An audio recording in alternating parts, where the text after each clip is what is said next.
he like his path took him away from his children. Like, and we all had issues. Some of us still, and like I've like gone through the process of hating him for long enough, and then telling him I hated him, and then like went through the whole healing process. And so I've got no issue with him. But for him, on his side of it, he's very specifically like, listen, I don't have regrets. I don't judge myself for those things that I did.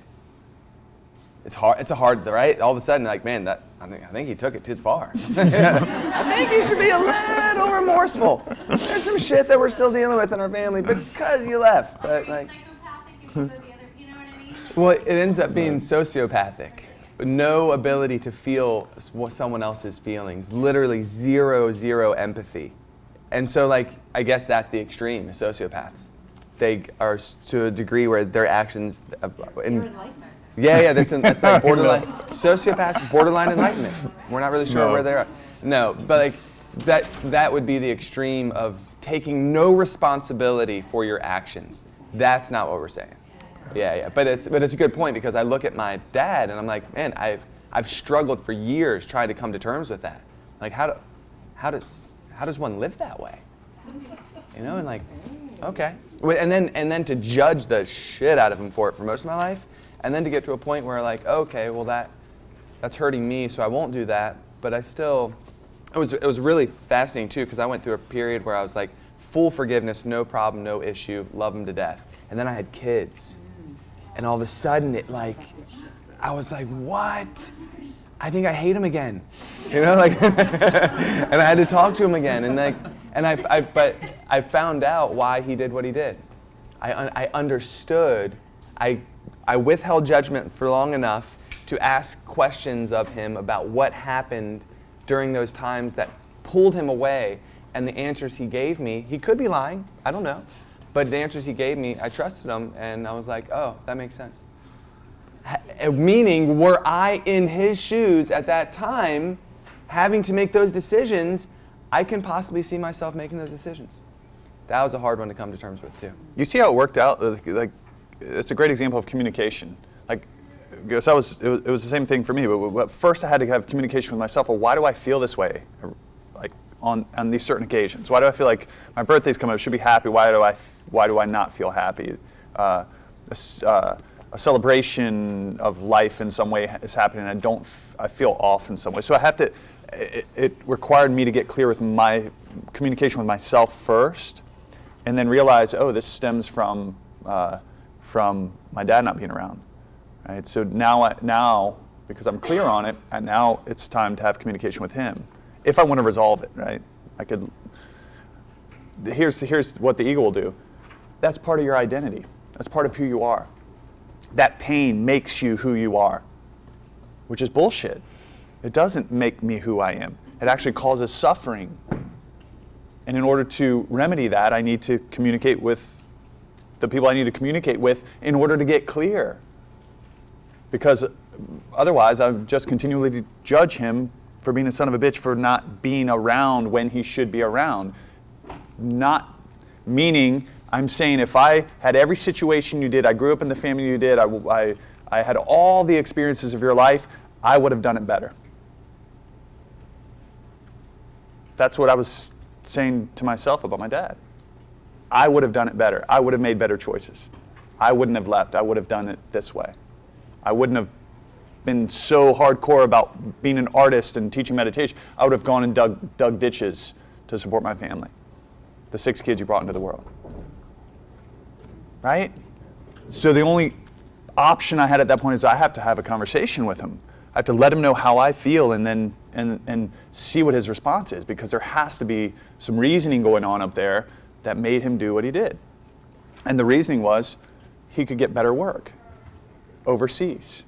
He had better opportunities overseas. He could send more money back to my mom and his family, his kids. That was his reason. Okay, that's sound. Right? When you blame somebody, blame them effectively. Because I blamed him for all the pain and all the bullshit in my life, for all of that, for all of the pain that I saw in my brothers and sisters. But I also had to blame him for the life that I have. Because of his focus on making a living doing what he loved, there was no question in my mind ever that I could make a living teaching martial arts or teaching yoga or doing what I love. No question. Like I've seen it. I have the life I have because of him. I have to blame him for that too. I have the relationships I have because of him. I have this drive in me to take care of my family because of him. Because I didn't see it. It was the opposite of what I saw. I didn't see that he had that drive. I was that I'm gonna have that drive. Right? I have to blame him effectively. I have a beautiful life, guys. I get to teach yoga for a living. I'm about to go to Costa Rica. Some of you are going to go with us. We're about to go to Costa Rica, and that's work for me. I go to Costa Rica and do this stuff all day long, right? I love my life. I have a beautiful wife and beautiful kids. I love my life. It's because of my dad. My mom had parts to play in it too, right? But I have to blame him effectively for all the craziness, for all the pain, for all the bullshit, and for all the beauty that I have in my life. That make sense? Cool. So let's talk. Yeah, go ahead. Does that go back to everything happens for a reason? Yeah. Because that's basically that's what it's just happen for a reason. We just gotta either overcome it or it overcomes us. Yes, it is. But don't forget the second part of that. Everything happens for a reason, and you get to choose the reason. You get to choose the reason. You get to choose the meaning of it. Because everything happens for a reason. You can believe the total opposite. No, it doesn't. Everything's just random. There's some shit that you've experienced in your life. You're like, there's no fucking reason for that. That is bullshit. That is that pain that I went through there's no reason for it. Like it's like that statement is difficult for certain situations, guys. I think when you're in it, it is. Yeah. But I think later, it's not. And totally, I mean, this is where I'm going to take it is and this is what Chris is saying, we get to choose if we give it a reason. We get to choose what we want to do with it. We get to choose that. And we only have two choices. One empowers us and one disempowers us. And that's it. Any situation, the most horrific situations, we get to still choose. Am I going to use this as fuel in my life to take me and to help people and to shine light into other people's lives that have dealt with a similar bullshit? Or am I going to not get over this and use it as a prison and never be able to have functional relationships or functional growth in my life? That's it. We have those two choices. The key, here's the real key, can I consciously make those choices? Can I consciously make those choices? Because most of the time, we're unconsciously making those choices. And if we're making it unconscious, we're usually choosing the disempowered choice. I think it's the word. My grandmother, she's 86. She thinks she's 50. But she's really rough. I mean, she's sweet, but she would say, oh, well, get over it. Well, just get over it. There's nothing you can do about it. Just get over it. Whereas I might say, now she'll say that to my niece. You know, my niece is in college. She'll come, oh, my boyfriend, they did it in my class, and then my brother's like, just get over it. And I'm like, well, maybe you should sit down and talk. She's like, Granny, I gotta stop talking to you. I gotta talk to Auntie, because you know, like, now she's seeing it. But as we grew up, my grandmother, my mom, them would literally, like, that was, they go to, my mother probably wasn't as harsh as my grandmother, and my granny, like, even now, you'll tell her something, oh, Granny, I lost my job, well, just get another one. You know, and that's just her, and I don't know if it's that age group or what, but I think it's the wording. Because right there, when you're in it, it's the worst thing ever. I don't care what it is, somebody hit your cat, ran over your dog, whatever. I think it's the worst thing ever, but if you look back, then it that everything happens for a reason fits that. Mm-hmm. Yeah. I guess it's time and the way it's delivered. Yeah. And the noticing that you have the choice. Right. Yeah. Beth, go ahead. Really Yeah. quick, just want to say, because we talked so much about personal boundaries and clear communication. So I have a similar situation with my father, and I was told that I wasn't worthy of having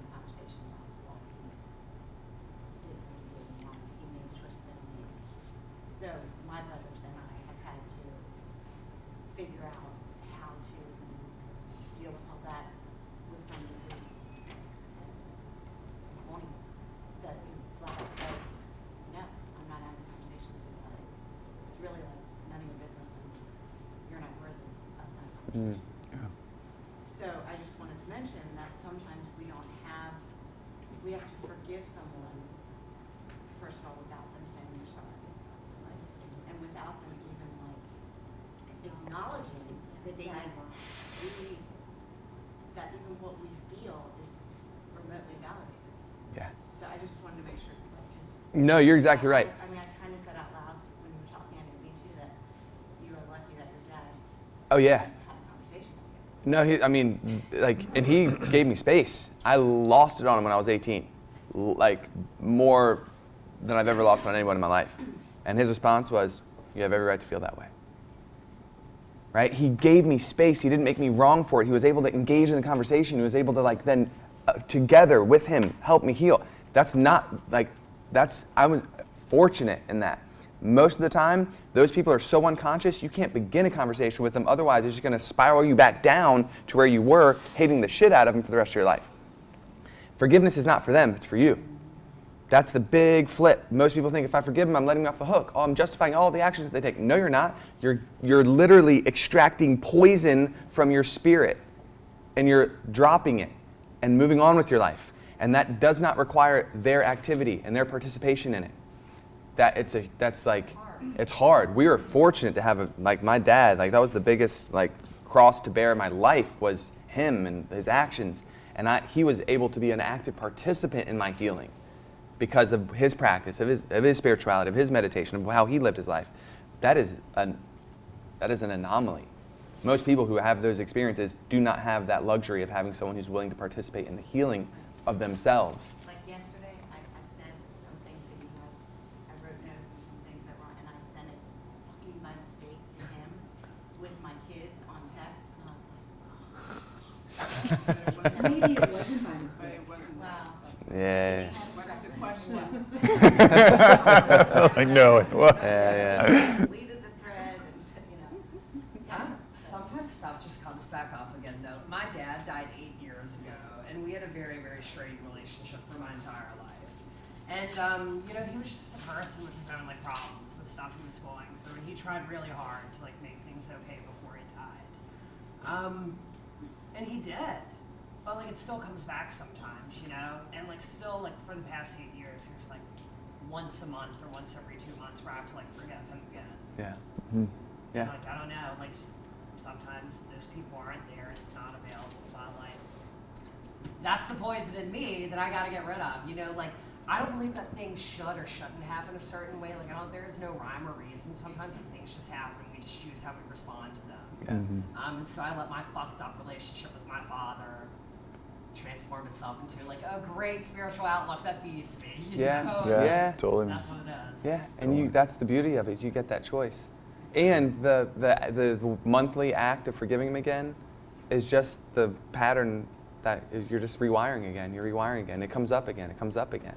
I imagine it's probably less intense emotionally now than it was years ago. But the process of healing, no one knows how long that takes. And it's not like we want it to be, I see it. I forgive you. Moving on. No, it's not how it works. It's there. It's literally physiologically wired into your being. Pierre Lemay talks about it. Your biography becomes your biology. It's literally, I'm reading a book right now called The Body Keeps the Score. And it's about trauma and how it's literally embodied. It's in your cells, it's in your tissues. And that process of healing can be a long one, years. But what's so beautiful is that you're willing to feel it and to forgive again, to forgive again, to forgive again, and not feel like it should be any other way. Yeah, it's beautiful. Thank you. It is what it is. Yeah. Which Exactly. I hate that saying, but it is. It is. It's true. I know it's one of those cliches that, they're cliches for a reason. Yeah. True. Yeah. Well, I was just gonna say, and with the living, where I feel like some things that you say is really mirrors some of the things I experienced, and even to this day with my mom when I'm talking to her, and it's all about her, and she asked about the dog or the children. I actually have to consciously bring myself to my piece and just allow her to be who she is without being triggered. And there's so many triggers. I'm like, just keep listening. Just let her be herself, you know. And in that space, it is a constant practice. I mean, it really is. Yeah. It's almost like it might be sometimes easier, but I would never wish that. But it's just like, okay, I'm dealing with her. She's calling. I love you, and I'm going to listen to all your stuff. And that's just, you know, letting it be as it is and not trying to change it. Yeah. It's our dad. Like, I'll talk to him about Jesus and UFOs. Yeah. That's where we go. Well, he'll talk to you. Us. Yeah, he'll talk to us about it. We don't talk a lot. You know, but that's his thing. That's what he loves. It's conceptual. You don't, you know, how are you feeling? No, that's not it. No. What's your heart feeling like, Dad? Yeah. No, How are you doing, right? And I'm like, okay, cool. That's where we're gonna keep it. You know. Yeah. Do you guys care about the quiz thing at all? Because we can just. This is yoga. Like, that's yoga. So this is basically it, minus the special considerations. That was what I was asking for that piece of it, right? So step 1, name, centering and warm-ups, pinnacle, chaturanga flow, lines, arm lines. We have functional lines. If you didn't have functional lines, no big deal. Functional lines, arm lines, superficial front lines, superficial back line, lateral lines. Those are the main ones for that. Cool? Next, step 2. Standing and twisting poses, pinnacles, revolving triangle, line is the spiral line. You guys should have notes on the, you can take pictures or whatever, but I'm going to run through it fast. You guys cool with that if I run through it quick? What I would recommend is in your, for some of you, maybe a kind of a piecemealed quiz, to write in those pieces that there's a whole science behind it, but if you go back and fill in what you left off, it'll highlight it, and you won't. Chances are that you won't forget it the next time. Step 3: balancing and back bending poses. Pinnacle, standing bow. Line is deep front line. Step 4: inversions, forearm balance, and or handstand, depending on the length of the class. Lines, all lines. Accessing all lines in this one. Could dolphin also be included as a pinnacle for like a shoulder? Yeah, if somebody can't get the, well, you would cue dolphin. So for some people it could, but you would cue dolphin as the build up into forearm balance. So it's still forearm balance, but you're just saying, oh, we're gonna hold here. Okay. On the way to the peak, we're stopping. Okay. Step 5: core strengthening. Pinnacle is a peak core experience. And the line is deep front line. Step 6: deep back bends. Pinnacle is wheel. Line is the deep front line. So in a, like in a 60-minute, what's the pinnacle? Camel. Yeah, and so it would be this like the same build up, simple, hip extension, spine extension into your build. So in a longer class, it would be that into camel into wheel. So you just stop short with it. And then step 7: finishing postures and closing. Shavasana is the pinnacle, superficial back line, and the relaxation of all the lines to finish it off. If you open up your manuals to class composition, page 3,